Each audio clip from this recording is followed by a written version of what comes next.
A quiet Monday morning in Queens, New York, two elderly people were inside their home, doing what they had done for decades, living their lives.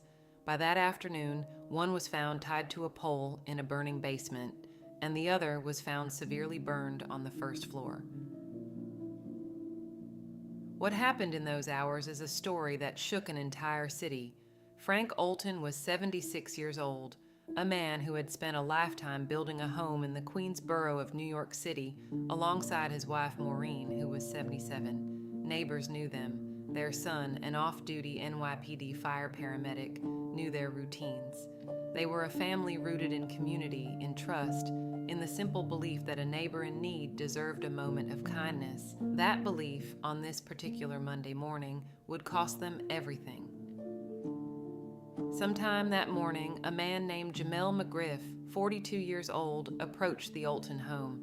McGriff told the couple he needed to charge his cell phone because his battery was dead. He was allowed entry. What followed was approximately 5 hours inside that home.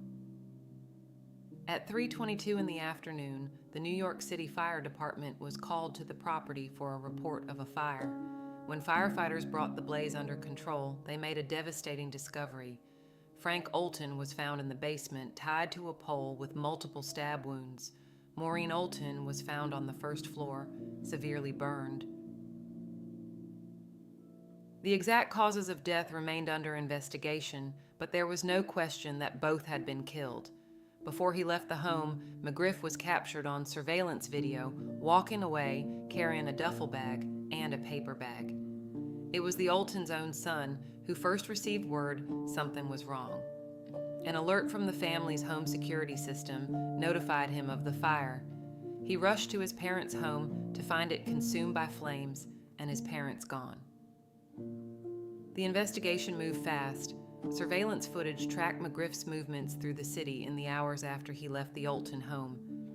Investigators discovered he had used Frank Olton's credit cards, making a purchase at the Macy store in Herald Square, and later visiting the Regal Union Square movie theater, all while a family grieved and a city searched.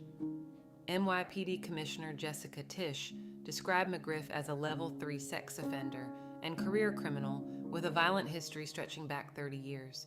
He had been released from prison in 2023 after serving 16 years for armed robbery. He had been free for less than 2 years. The trail of surveillance footage and stolen credit card transactions led detectives straight to him.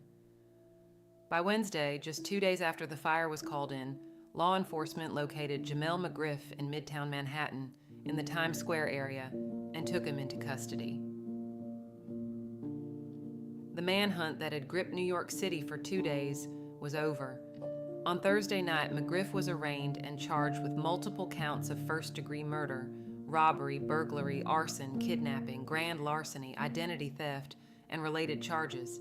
He was held without bail. Two people who opened their door to a stranger were gone. A son who had dedicated his career to saving lives had lost both of his parents in a single afternoon. Commissioner Tisch, speaking to the public after McGriff's arrest, did not mince words about the man now in custody, calling him a career criminal whose long and violent history had led to this unthinkable moment. The case remains a stark and devastating reminder that some acts of ordinary human kindness can have consequences no one could have foreseen, and that the people who carry out the worst crimes are sometimes the ones already known to the system, already counted, and still walking free.